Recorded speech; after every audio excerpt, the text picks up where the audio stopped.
Ito mga idol, yung Lecato wireless system. So paano ba siya gumagana? No? Napakadali lang mga idol. Kailangan nyo lang i-turn on yung both transmitter and receiver and magko-connect na yan.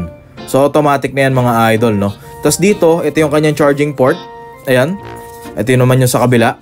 Tapos meron ng kasama na dual na charging port yan, no? Or charging cable. So isa lang sasaksak nyo, dalawa na silang magcha-charge. Tapos eto guys, pwedeng i-fold yan. For example, after nyo gamitin, yan, patayin nyo lang. Tapos i-fold nyo na to. Para pwede nyo na siyang iligpit, di ba? And mas maliit yung space na makukuha niya. So yan mga idol, basically eto, napakadali lang nyo i-connect. Syempre, etong may icon no, ng guitar amplifier, doon nyo kukonek sa amplifier nyo. Tapos syempre eto, doon naman sa gitara nyo mismo. So tara, i-sound check na natin to. Alright.